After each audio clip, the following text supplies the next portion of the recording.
and greetings, and welcome to the second episode of Coffee with Ustazah. I'm Shema, and we're very blessed here today to have, of course, our Ustazah Farhana Munshi to join us today, and also our special guest, Madam Fauziah, who is joining us today for our discussion on this episode's topic, which will be on boy-girl relationships, and otherwise known as BGR. So just before I begin, we'll just share a little bit about Madam Fauziah. She's been teaching in the secondary school since 1979.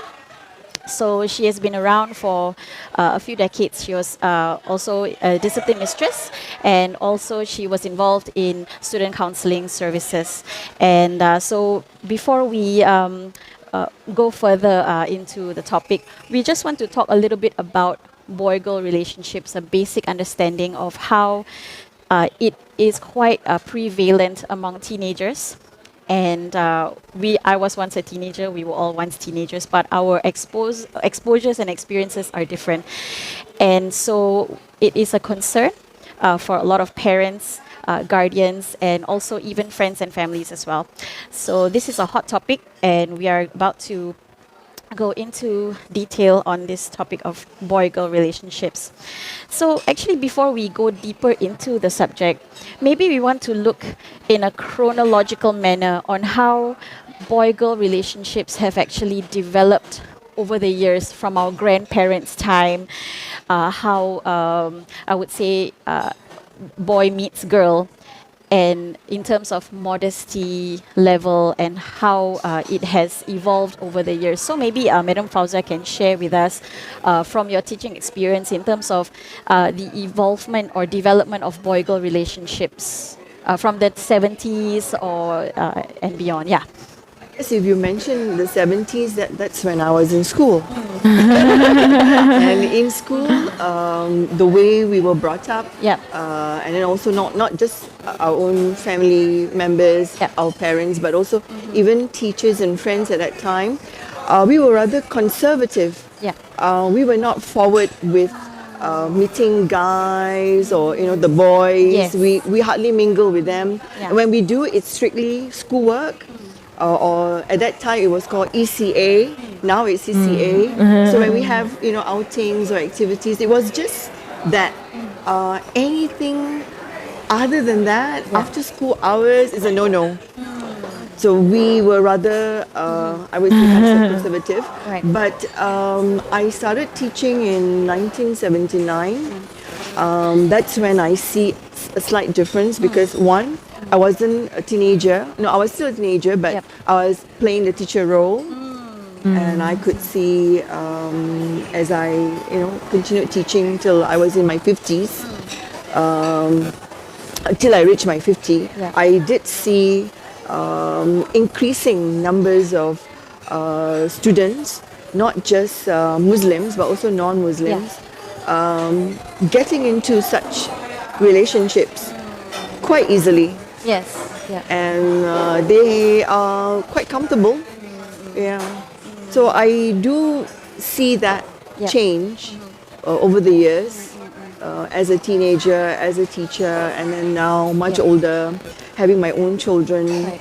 I have one girl, my eldest is married, so I do see a change. I guess a lot depends on upbringing. Because when I was thinking about it, I just found out from my mom that my late grandfather, what they used to do in those days, I believe it was in the 1930s. And my grandmother at that time, she was the prettiest in the kampung because she was very fair. So for them, and she was getting a lot of suitors and offers of marriage. So my late grandfather, what he did was, because at that time is if you were caught, a man and a woman caught in the room, then tangkap basah, so you have to get married. So my late grandfather climbed up the window into my grandmother's room just to get caught, but nothing happened. He just wanted to get caught so that he can marry her. And that he found a hack. Yes, he kind of found a hack. So his friends were cheering for him.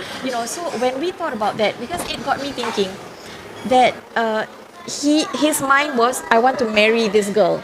So, but during that period up till, as we go further along, we were just talking with Ustazah about how the free mingling, you know, and how people started going into, oh, you know, I'm not into getting married, you know, I'm not into anything serious. So maybe Ustazah can share with us in terms of in the religious aspect, like how the evolvement or development of BGR has also brought about a decline in religiosity or Islamic teachings from the home. Right. Bismillahirrahmanirrahim. Alhamdulillah, this is actually a very important topic that you brought up. Jazakumullah khair. May Allah reward you for bringing it up. And when we speak about BGR, right, before we go into anything, we always go to our Sharia first. You know, we go to the sacred law. We see what the sacred law says first. Right, then we go into our context in society and our zaman, our time, and we look at how can we best obey the sacred law. Right, the sacred law is always there. And it's been there and it's timeless, our sacred law from Allah subhanahu wa ta'ala. And also when we approach the sacred law, we're supposed to understand also that whatever laws Allah subhanahu wa ta'ala has placed on us is for our preservation and for the goodness of the human being. You know, for the benefit of the human being. We understand all of this, right? Okay, so I'm going to lay down the facts first, right? So that it's clear, you know, what is the law, right? So no one is to say that, oh, Ustazah allowed it and what's you know, like, just to make it clear, what's the law, right? And then you want to speak about context and how do we make the best of ourselves in our time, our society, our situation, our families, also religious knowledge deteriorating in itself, and how do we help ourselves from where we are at to get closer to Allah subhanahu wa ta'ala and in obedience to Him. Alright, so when you speak about it first, when it comes to male-female interaction, right, the sacred law, it is very clear, right, that it is not permissible unless it is necessary. Right, only when it's necessary then it's permissible for a male and female to interact, and even then, right, there needs to be etiquette, there needs to be respect, right, and there needs to be purpose. Right, why are you interacting? Right, you know, there has to be purpose, right, and it has to be righteous. Right, this is the law. Okay, this is our law. Alhamdulillah. Right, now we come to society. Right, in the past, so we go back to the past, right? As you mentioned, interaction between men and women is always for the sake of marriage. They're looking right into marriage, right? And our fathers, our grandfathers, they were approached. Like my mother-in-law said that for her and the father-in-law, it was my father-in-law's father that came to her house and said, "I want your daughter for my son." You know, and they do these kind of things. It's direct. It's direct. I want marriage, and I want who with my son.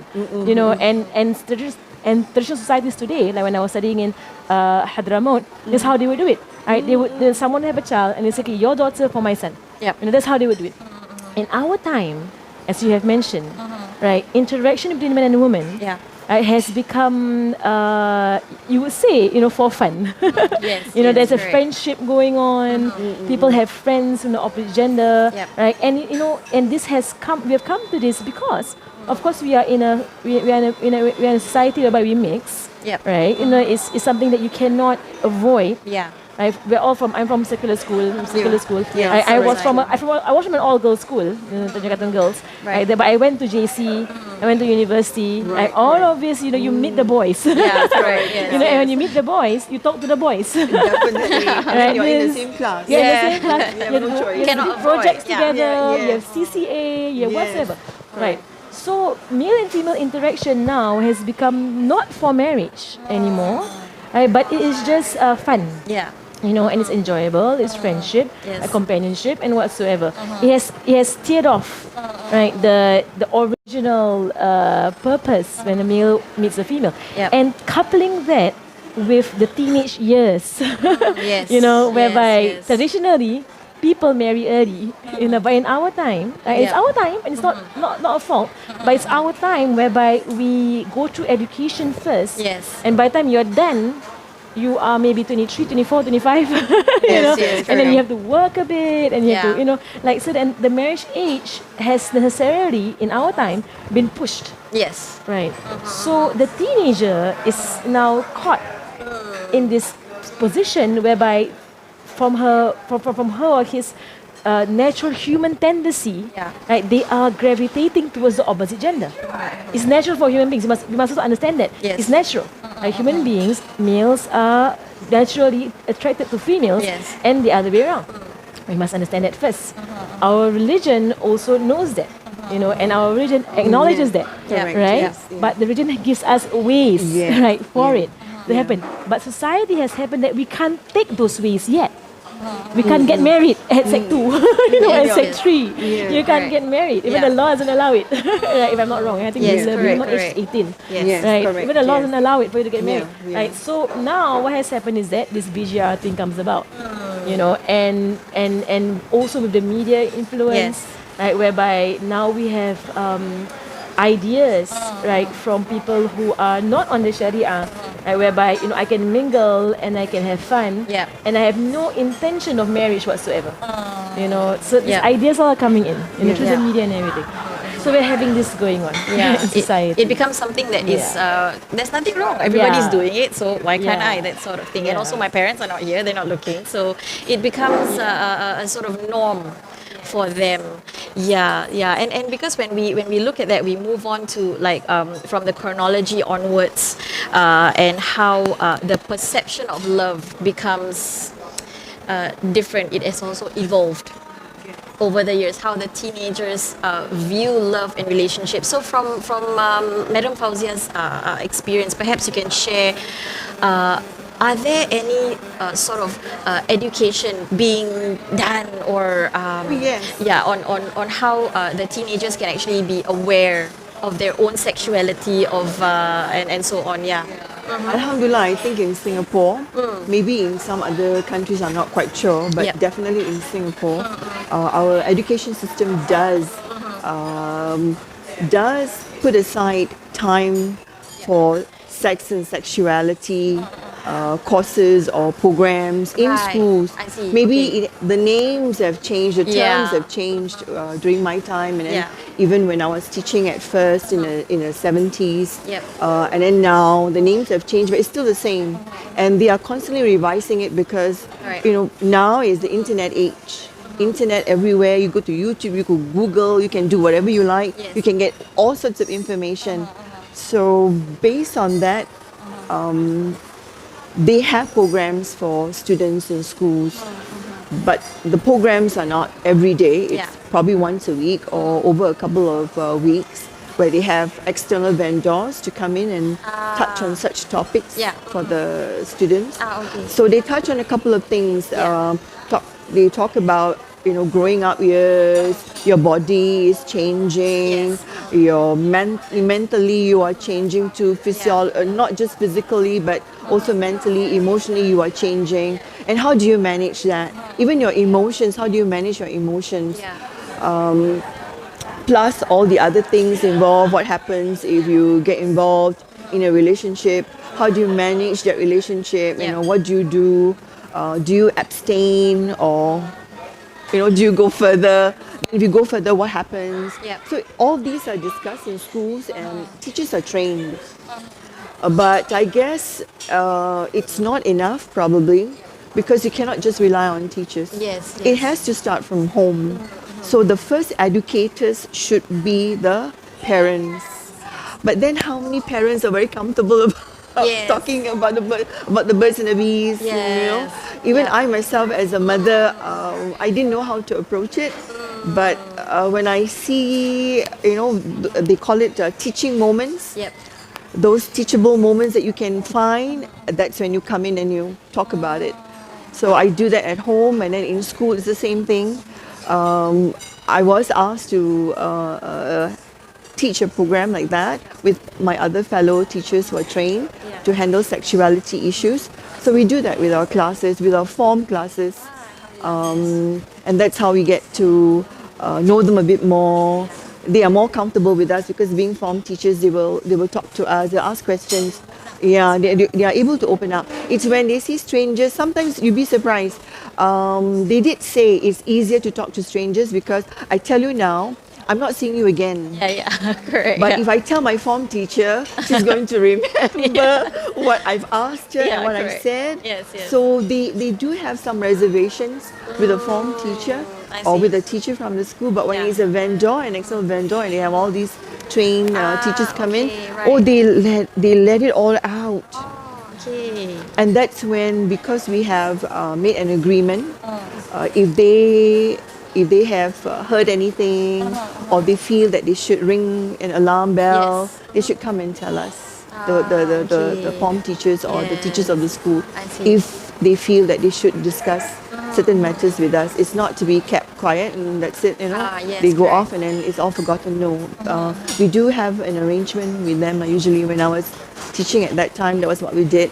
When we involve external vendors, that's what we tell them to please let us know, of anything that we should be alarmed about. Please share with us. So it's that sort of a that's good situation then, in school. If in that case, in the religious aspect, how does Islam actually view love and relationships? I mean, as you have mentioned before, is there anything else that you feel that should also be prominent within the teachings of Islam in terms of relationships? In Islam, of course, love is a very high thing in Islam. But love in the way that Allah subhanahu wa ta'ala has taught us what is love. Right? There's this thing called love for the sake of Allah subhanahu wa ta'ala. So when we speak about love, we define what is love. From what Allah has informed us of what is love. And we don't confuse it with the notion of love that has been presented to us, by TV shows, by the media, by movies. That's not love. That's passion.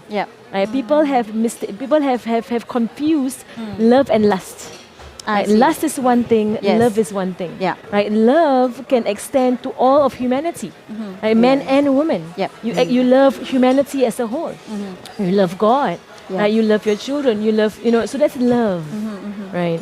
So when we speak about BGR, even married couples, it's a journey to love. So I would say that for as long as, and I'm sure many people who are married would say, until you actually enter the realm of marriage, you actually don't know what is love. When it comes to loving the opposite gender. You're lusting. I see. And it's not lust specifically on sexual lust, but there is lust on attention. It means you desire attention. You desire the courtship. You desire the chase. So it might not be specifically sexual. But that as women, and we are all women, and we know about the excitement of the attention. Or the crush, or and all of these things is all nothing to do with love. They have nothing to do with love. Infatuation. Infatuation is infatuation of it. The excitement of it, and of course, Shaitan, right? He beautifies all of these things. He beautifies. And I was saying to you before this program, that the Sharia, the sacred law, it's all there as protection. Allah subhanahu wa ta'ala knows that we enter into this realm of engaging with the other gender, right? There's a lot of dangers involved, right? Of course, there's this entire sexual danger that's involved, right? But of the preludes to that are the emotional turmoils that you go in because you're not married. So this is inevitable. You can't avoid the emotional turmoils. Why is he thinking? What is he doing? Why is he not messaging me? Like, why is he this? Why is he that? You go in this entire thing that if you were married, you would not be having this. You have other things like in marriage. So the sacred law is protecting as a woman, especially. It's protecting us. Don't go there, right? Because if you're looking for love, be patient. Be patient. And that's why Rasulullah sallallahu alaihi wasallam, when you speak on the religious point, from the religious perspective, Rasulullah say, to the young men, right, of the meaning of the hadith, not exactly verbatim, but of the meaning of the hadith, right, that young men, if you're able to marry, and if you're not able to, fast. Right? And fast here has two meanings. Right? One meaning is literal, that means fast, that means puasa, fast every day. To control your nafs, to control your desire. And the other meaning of fast means abstain. It's the meaning of abstain. Wait, be patient. Right? This will be better for you. it will be better for you. And how many of us here are married, right? Yes, And, you know, and you know, when we were in secondary school, in JC, in university, I'm sure we had our crushes and we had our interests and whatsoever. You know, because you're in a co-ed school. Yeah, correct. It's inevitable. You can't avoid it, right? True. But now being married, and you look back at that time, right? You know, those of us that have gotten involved with the opposite gender, you're saying what a waste of time and emotion, right? Yes, you say that to yourself, what a waste of time and emotion. You know, so much hurt, so much turmoil, so much this, so much, and eventually I marry somebody, right? Completely somebody else. Yes, correct. Exactly. You know, it's interesting, Ustazah, that you mentioned on crush. Because I was browsing through the internet, and then when I was just trying to understand the subject matter in a general perspective, and there was this site called Taipei Teen Tribune. So basically, they just talk about boy-girl relationships, and they talk about the stages of boy-girl relationships. So it starts out with a crush. First is the crush. Second is the I love you phase, where the I love you, where the boy or the girl says I love you to the other party, and it's either the feelings will be reciprocated or this person will be rejected. And if it's the latter, that's when the teenagers will come home with sorrow, with depression, with sadness that he or she has been rejected. They go into their room, they lock up for hours and hours, and the parents will start to come in and wonder, what's wrong with my child? You know, then that's where they have the concerns where my son or daughter is not opening up to me. They will stay in the room. And then comes the honeymoon phase, where they both decide to be together and they're very happy. And the child comes home with a very bright smile on her face, and the parents will also be wondering, something special is happening with my child, and yet she's still not opening up to me. Correct, Then comes the burnt out phase, where they decided, I think this is not working out for me. But it could be one-sided. And then comes the rejection all over again. Goes into the room, locks up the door, will not open up to parents. And then again, this is where the parents are being locked out of being in the know of what's happening with their child.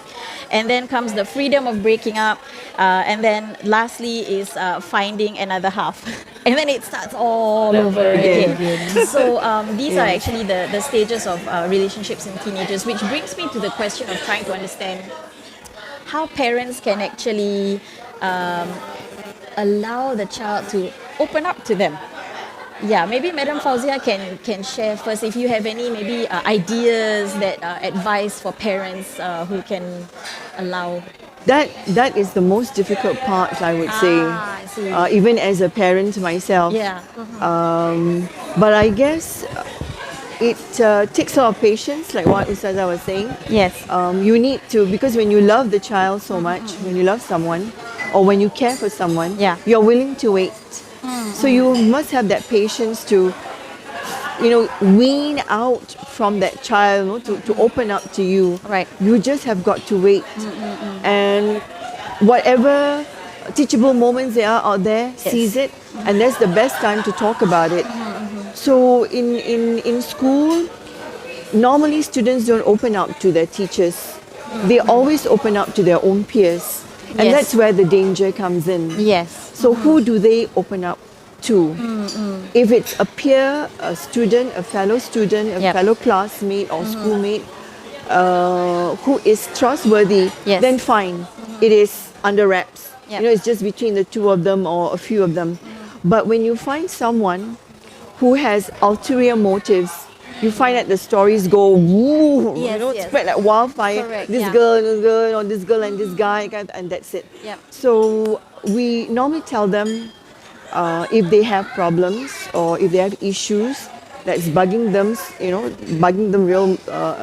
real bad, they should open up to an adult. It need not be a teacher. It could be someone much older, more experienced. It need not be a parent. It could be an auntie, an uncle, someone whom they trust. I think they should open up. Because sometimes when you talk it out with someone of the same age, it may not be such a good idea. They may not be good. They may not give good advice. Right. So it's best to have someone older. Or it could be a religious teacher whom they look up to. that would be good. Yeah. Then maybe they will be guided. That's usually the case. For me, it's if I can spot it in school. Yep. And I hear it from the grapevine. Yes. This girl is having trouble or whatever. Then I'll approach her very cautiously. You want to open up? It's something, you start with something quite general. How are you? How are you at home? In school, are you managing? And then when they start to open up, so then you dig deeper. So Hopefully, So this is actually from a teacher's perspective yes, as well. Correct, yeah. Okay. At home, it's still the same. Yeah. When you see them a little moody, Yeah. more than usual, Yes, then that's the yes. best time to ask how are they managing at school, friends, and so on. Yep. Correct. That's how you go about it now. And then Right. when there are times to, when there are teachable moments, you seize it on TV, a book, or internet, or whatever, or newspaper. That's when you bring it in, and then you discuss. Hopefully, they are willing to open up to you. Yeah.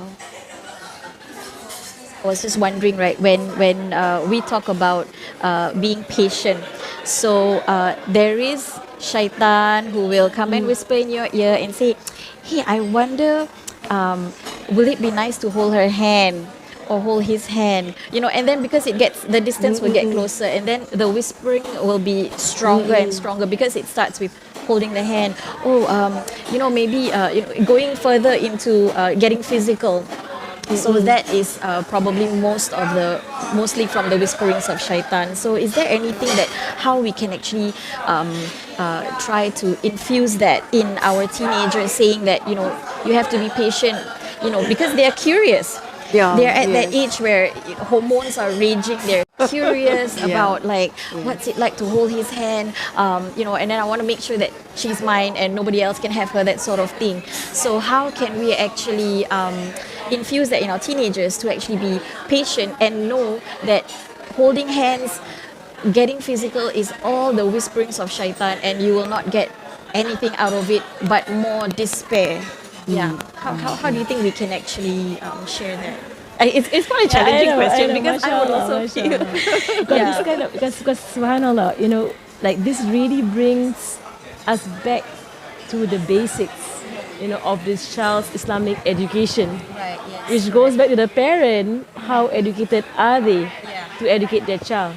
Because at the end of the day, all of these things, no matter how many times you tell them, it will bring you to harm, it will bring you to this, it will bring you to that. Correct. Shaitan, he beautifies things for you. Yes. Right. It does all go back down to taqwa. It does. I have to say it does go back down to taqwa, which is to have an awareness of Allah subhanahu wa ta'ala, which brings us all the way back to their upbringing, from the very beginning. Yes, so in a sense, correct. As parents, sometimes we see symptoms when they are teenagers, but the problem actually happened all the way back down when they were not connected to Allah subhanahu wa ta'ala, when they were not taught to respect the laws of the religion, when they were not taught to love the Prophet sallallahu alaihi wasallam. It really does go all the way back down to these things, right? Yep. So in a sense, so for parents, right, so who have, the ship that sailed, they're already teenagers right now, Right.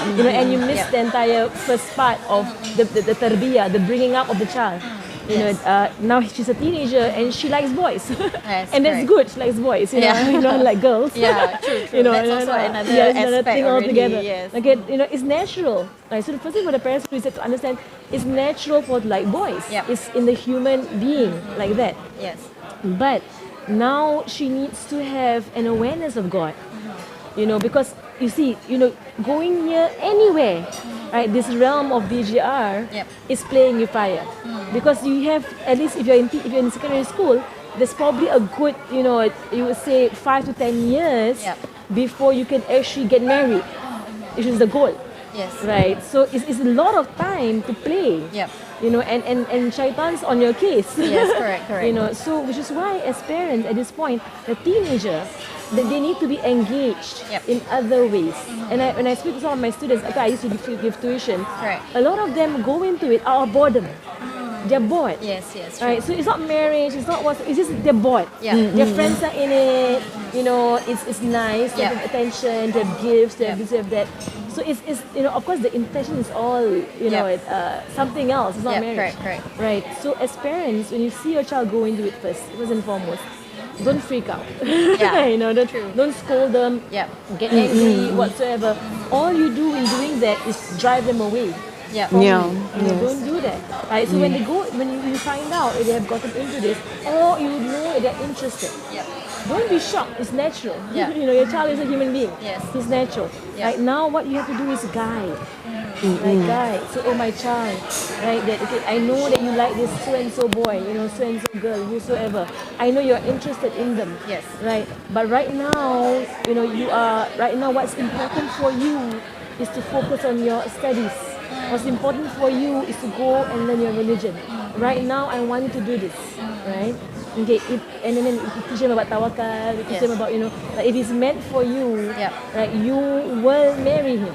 You will marry him. Yes, But that's if it's not meant for you, then you will go through this entire emotional roller coaster and marry someone else.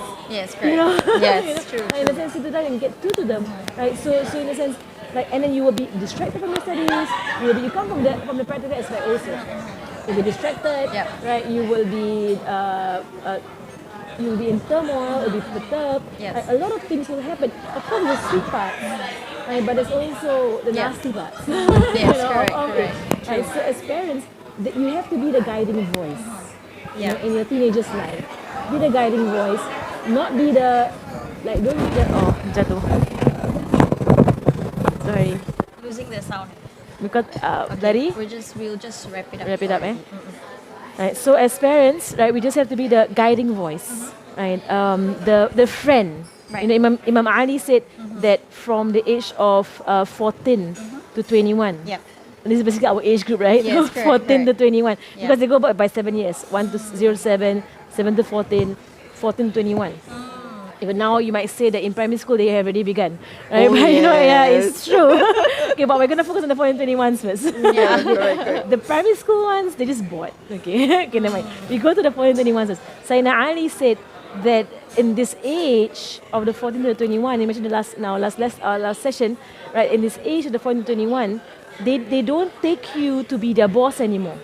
Even though you are still their boss. Yes, right, but they don't. Unlike the 7 to 14-year-olds, whereby whatever you say, okay, I obey my parent. Yes, right. The 14 21, you have to take a position. You are still the king of the house because you still be back by 10 o'clock, and whatsoever. Yes. But they are ministers over their own lives. So you are an advisory role. You have to be a friend and an advisor. Yes, someone they look up to and they trust. So there's no longer going to be a yes and no anymore. There's going to be, I'm going to reason with you. Yes, reasoning. Reasoning, Yes, I'm going to reason with you. Look at this. If you go into this, what will happen? What's the possibilities?